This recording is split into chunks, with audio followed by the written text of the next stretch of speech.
This one was supposed to be a good one.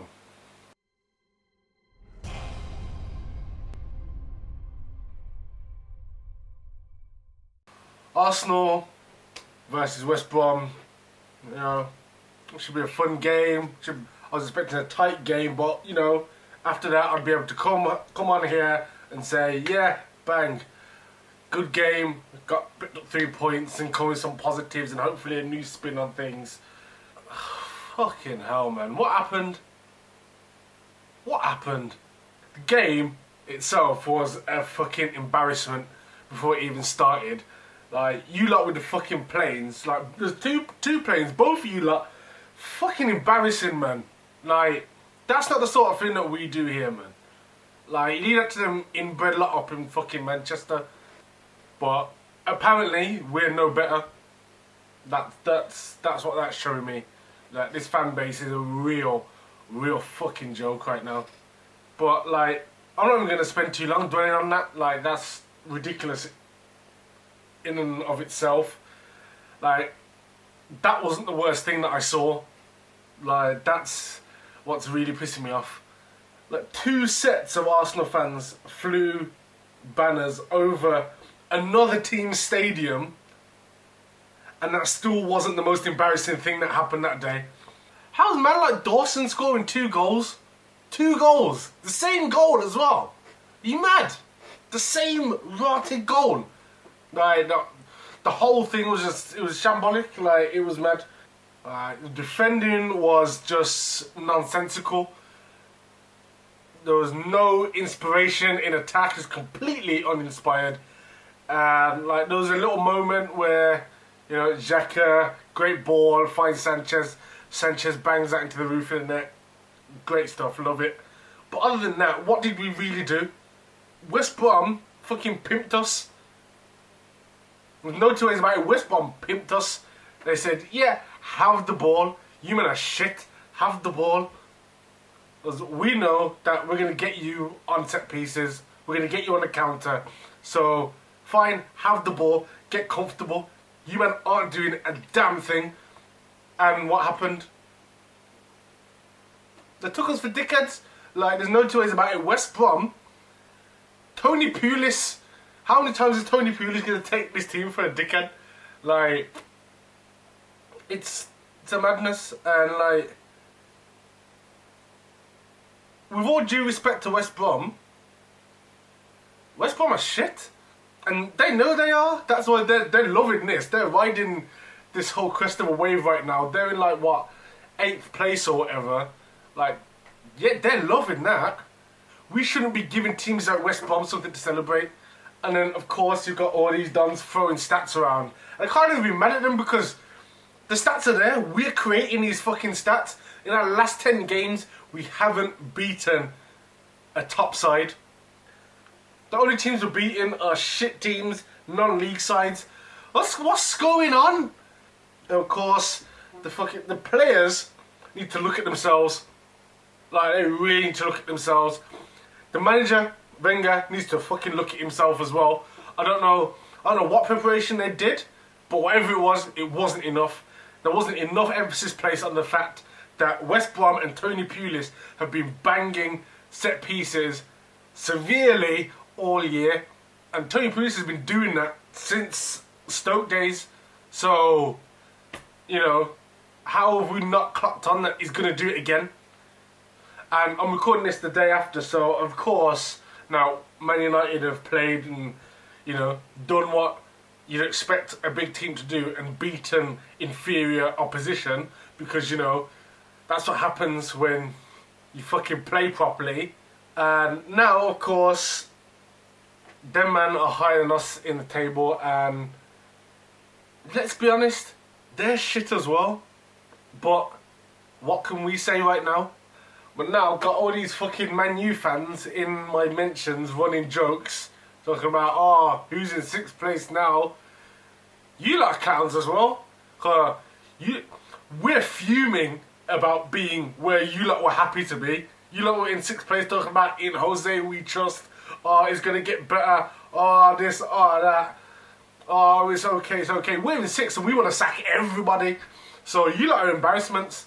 Yeah. The mighty truly have fallen with you lot. You lot shouldn't be in fucking mentions. You're in 5th place, you know. 5th. We can't banter you. You can't banter us. Like, it's dead right now. There's levels and leagues to banter. You can banter when you're in the top 4.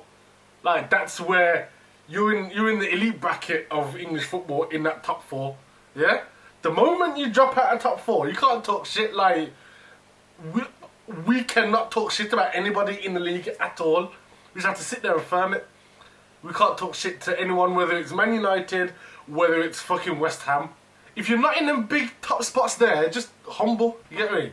So, you men are in mentions talking about who's in 6th now, okay, but you're still in 5th, you get me? Like, if you're happy with that, then that says more about your club than it does about mine. That's cool.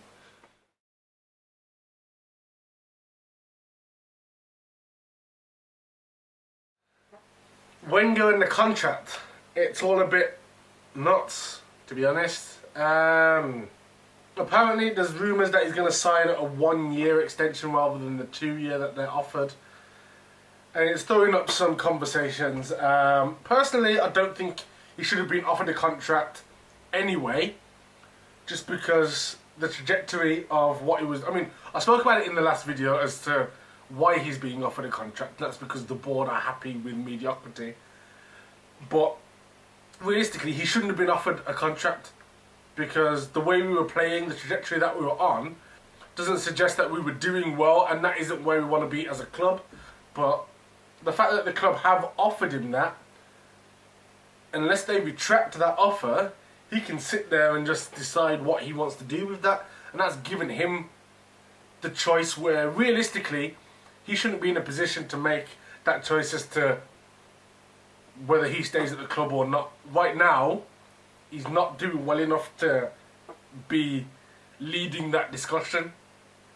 But, you know, it's a bit of a myth. I know why he will probably sign a 1-year extension, and I believe that's probably what's going to happen, is because realistically we're probably going to be outside of the top 4 unless we have another mad late run, you know, in April, as we always do, and just about claw back on the top 4. But he's going to want to look at that and say, I can get this team back into the top 4. He doesn't want to leave the club in the same way that Ferguson left Man United, and I understand that and I get it. You look at Man United, they've gone from being the best team in the country to being happy in 5th place. So he wants better for us, and I understand that. I don't know, man. I don't know. I don't think he should have been offered a contract in the first place. He's in a situation where he needs to do something to earn his place at the club next year. He has to do a lot, in all honesty. And them offering him the contract at the point that they did just said, it speaks volumes. That says more about the way the club is heading than anything else. More so than the performances on the pitch. More so than, you know, if people want to talk about transfers over whatever period. What says the most about the trajectory of the club are the points at which Wenger has been given new contracts. As you know, I love the guy, but you can't... The timing of the contracts are basically rewarding him for being bang average.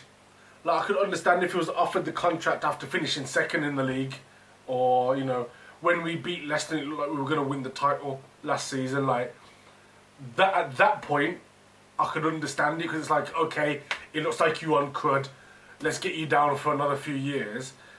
They've offered him the contract during one of our worst spells. Like, it's mad, it's disgusting, really. That's how I can describe it. It's disgusting. The game was disgusting. The attitude to the game was disgusting. The only positive I can bring out of the West Brom game was that Oxlade-Chamberlain was pissed off. Like, he's the only one that seemed like he was actually pissed off with the way that the team played. And, I mean, I know it's kind of hard to show emotion when you're knackered and you've been running for 90 minutes. I get that.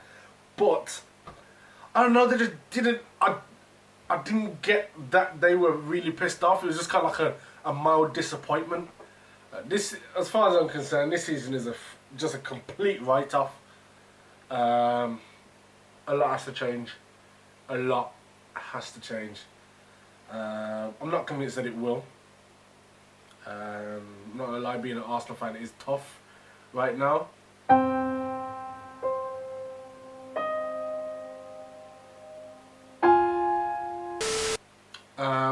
At the end of the day, the only thing I can say is, for any other Arsenal fans watching this, keep things in context. That's all I can say. Keep things in context, and keep it at a point where we are supporting the club rather than targeting and following an agenda. Those are two very different things, and the waters are being a bit muddy at the moment. Fucking West Brom, man. Of course, Sanchez is now nursing an injury, as is Czech. But what annoys me more is the lack of depth that we have in the team. Like, we're replacing Czech with Ospina, and I mean, it shows against a team like West Brom. I was in the pub with my friends, and I said, Ospina comes on, we're losing this. Ospina is not big enough to deal with West Brom. And we're talking about a full-grown adult here. We're talking about a professional athlete, and I'm saying that he physically cannot handle this game. Right, and I mean, I was proven right, unfortunately. And again, we have to replace Alexis with fucking Iwobi, the fucking Nigerian Stuart Downing, the African Markovic, the Sub-Saharan Dos Santos. I really wanted him to do well, man, but he is just wet. Like, he's wet. That's all. Just wet. I don't know what he's doing. There's no danger when Iwobi's on the field. You just look, it's like, rah. He's there, and you're counting down how long it's going to take for him to get tackled. Like, the gap in quality between the chosen 11 and then the subs bench is sickening. I mean, realistically, what are we doing? What are we actually doing, man? I'll go on forever, but honestly, we're just gonna have to sit and take it. Banter's gonna be flying. Chelsea fans, they're gonna have a field day. Liverpool fans are gonna have a field day. Man City fans are gonna have a field day. All 12 of them. And what's sickening is Spurs fans. They're gonna have a field day, and we can't say a damn thing. We can't say anything. We have to sit there and take it. We have to hold that. Such is life. But you know what? That is the life of an Arsenal fan right now. Yeah. Thanks for watching. Let me know your thoughts in the comments down below. If you agree with anything I've said, give the video a thumbs up. Subscribe if you're new around here. Until next time, take care. Peace.